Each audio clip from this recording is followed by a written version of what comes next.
அப்புறம் பொரியலுக்கு இல்லையே கோஸ் பாதி பண்ணிக்கலாம்.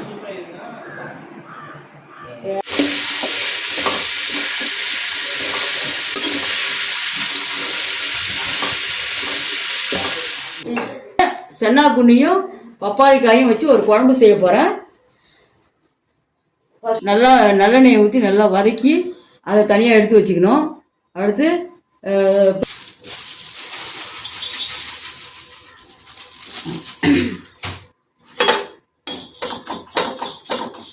லேசாக வந்து அப்படியே பொன்முருவலாக வர மாதிரி வறுப்பேன். அதில் இந்த இது மண் போக புடைக்கணும். புடைச்சி வச்சுக்கிட்டு வறுக்கணும். நல்லா போட்டுவோம். நல்லெண்ணெய் தேவையான அளவு ஊற்றணும். போட்டு பொரிய விடணும். கடுகு உளுந்த பருப்பா? கடுகு உளுந்த பருப்பு போட்டு பொரிய விடணும்.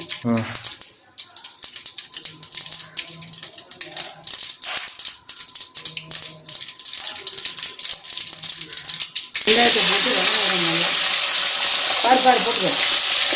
வெங்காயத்தை நல்லா வதங்க விட்டு எடுத்து தக்காளியை போட்டு நன்றாக வதக்கணும்.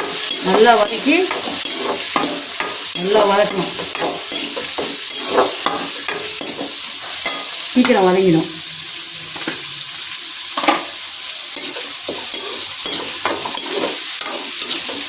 இந்த இது வந்து அந்த குழம்பு நல்லது உடம்புக்கு. பப்பாளிக்கு அந்த சென்னாப்பள்ளி போட்டு குழம்பு வந்து வெங்காயம் நல்லா வதங்கணும்.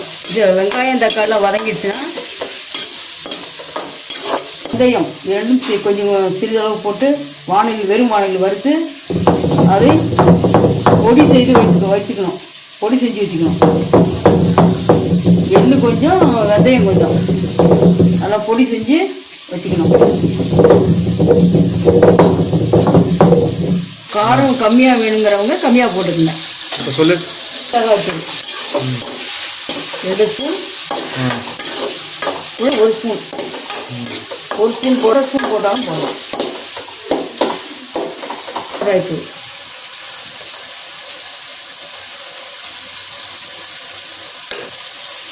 ஒரு ஸ்பூன் போட்டாலும் போடலாம். அந்த 1.5 ஸ்பூன் போட்டாலும் போடலாம்.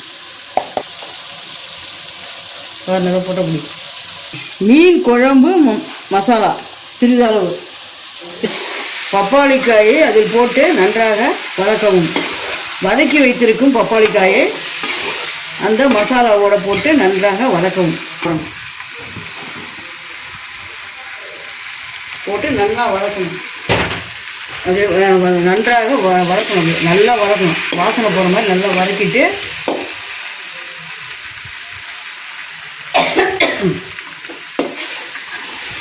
கருவாட்டு பொடியும் நல்லா சேர்த்து நல்லா வதக்கணும். நல்லா பச்சை வாசனை போகிற மாதிரி நல்லா வதக்கிட்டு நல்லா புளியை ஒரு எலுமிச்சங்கார புளி ஊற போட்டு அந்த புளி தண்ணியை அதை ஊற்றணும். பார்த்துக்கோ. புளியை நல்லா கரைச்சி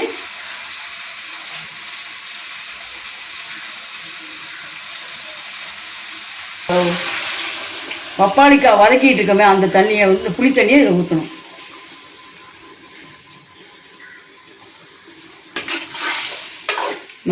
நல்லா ஊற்றி ஒரு கிண்டி விட்டு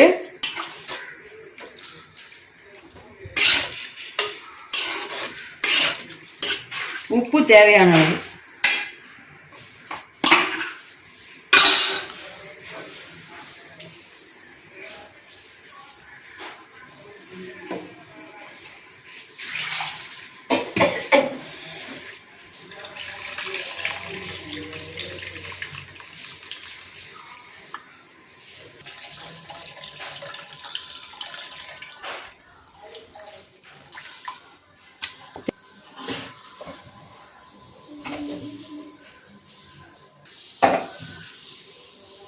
அது மேலே அப்படி தூவி விடணும்.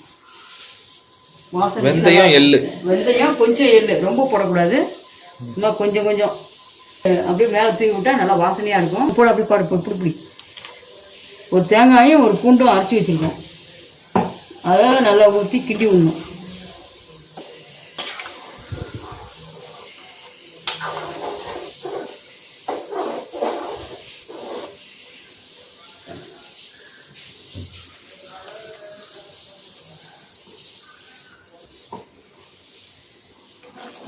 ஊற்றி நன்றாக கிண்டி விடணும், கிண்டணும்.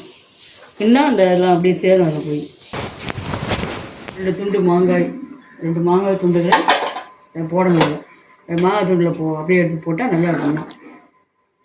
2 துண்டு மாங்காய், ரொம்ப போடக்கூடாது. 2 துண்டு மாங்காய் போட்டு நல்லா கிளறி விடணும். கிளறி நல்லா கொதித்த உடனே கொத்தமல்லி தழையும் நாட்டு சர்க்கரை 1 ஸ்பூன் போட்டு ஒரு கொதி வந்தோடனே இறக்கிட வேண்டியதான். மேலே தூவிட்டு நன்றாக கொதித்தோம்னா இறக்க போகும்போது இந்த நாட்டு சர்க்கரை 1 ஸ்பூன் உங்கள் வீட்டில் அதை போட்டு இறக்கிடுங்க. போடலாம். வெள்ளமாக இருந்தால் 1 துண்டு போட்டு இறக்கிடுங்க இறக்க போகும்போது. ஐயோ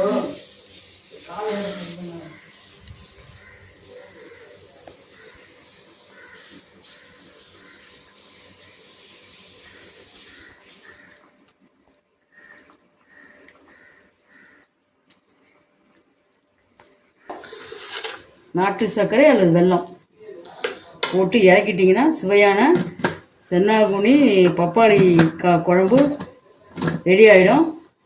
சுவையாக இருக்கும். சாதத்துக்கு போட்டு சாப்பிட்லாம், களி கிண்டி சாப்பிட்லாம். நன்றாக சுவையாக இருக்கும். நல்ல